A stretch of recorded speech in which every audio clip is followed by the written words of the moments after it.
Coming up, the argument that could have turned deadly for a New York sanitation worker. That's after that sanitation worker was shot in the middle of the day.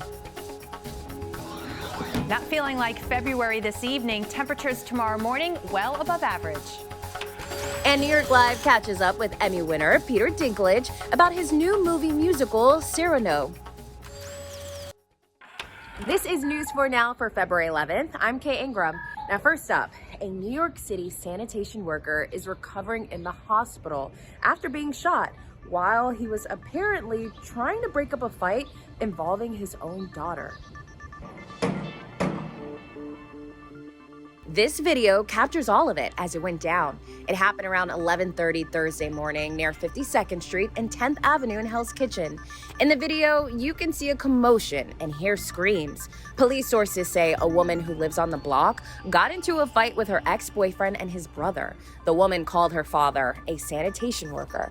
When he showed up, he was shot. The man will survive. So far, there have been no arrests. Thousands of police, firefighters, and other city municipal workers could be out of a job. That's after failing to meet a vaccination deadline Thursday night. Hundreds of workers and others who oppose the mandate marched across the Brooklyn Bridge in protest earlier Monday.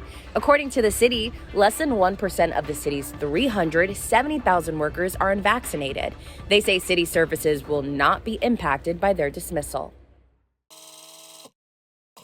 Vice President Kamala Harris is back in Washington after she made a pit stop in Newark on Friday. She took part in a discussion highlighting Newark's nearly complete replacement of aging lead pipes. The vice president discussed the trillion-dollar bipartisan infrastructure law and how it helps cities with similar challenges. You may remember 2 years ago, bottled water and filters were handed out in Newark to help people deal with high lead levels. Next up, controversy over an assignment at a school in Connecticut is causing a whole new level of trouble. A woman who brought pizza to a school board meeting in Enfield was escorted out by the police. It happened as parents confronted board members in Enfield about an assignment some 8th graders accidentally received.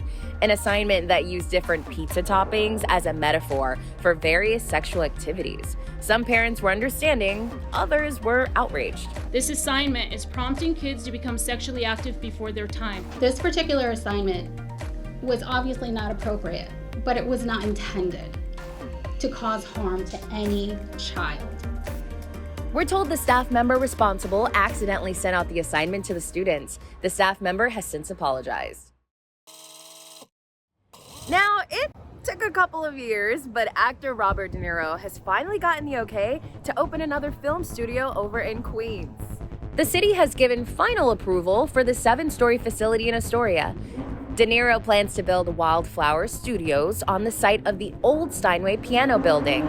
His studio will feature 11 sound stages and space to house various new media projects. The $600 million project was proposed more than 2 years ago. Construction is expected to be finished by late next year.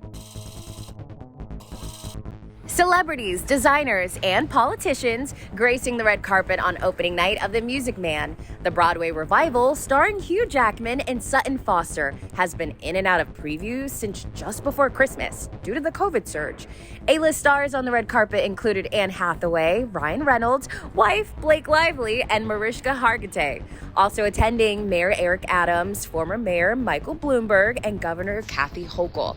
The Music Man is about believing in what's possible.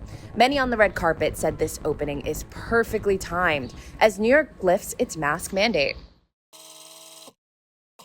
Hi there, I'm Storm Team 4 meteorologist Maria LaRosa, feeling a little taste of spring today. High temperatures, a little more in line with what's average for late March. Not feeling like a February evening.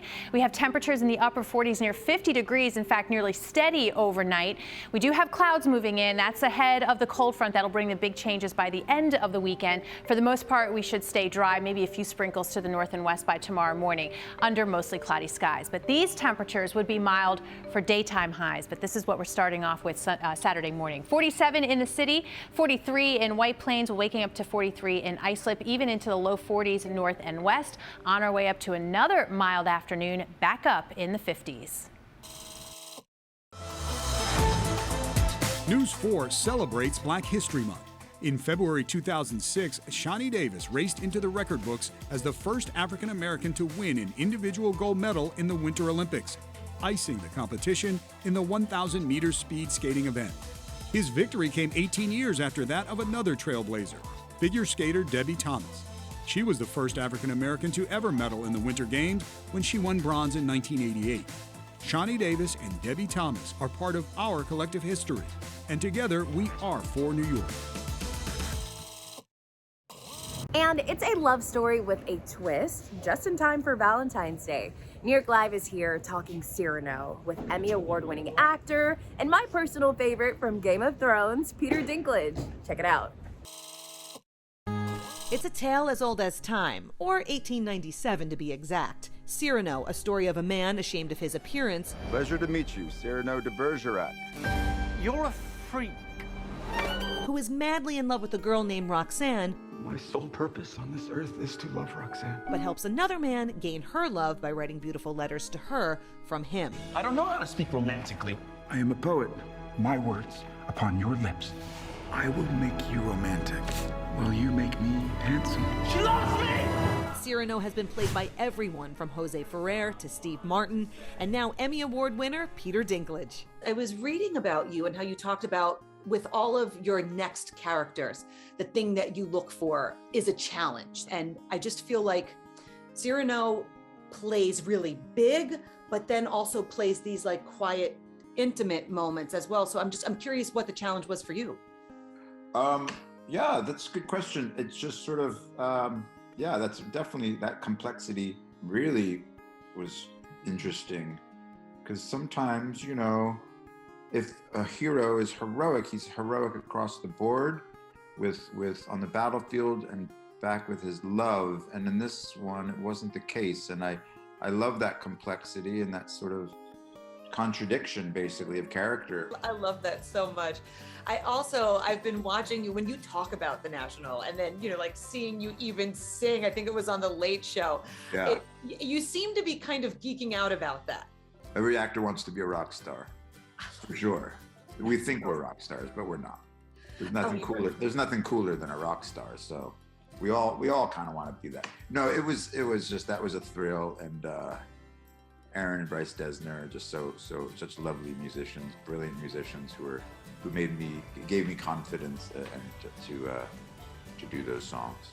We must let her decide our fate. She must have the choice. You can catch Cyrano in select theaters now. All right, friends, thanks for checking in. That's all I've got for you for today. I'll see you back here next week on News 4 Now. Have a good weekend.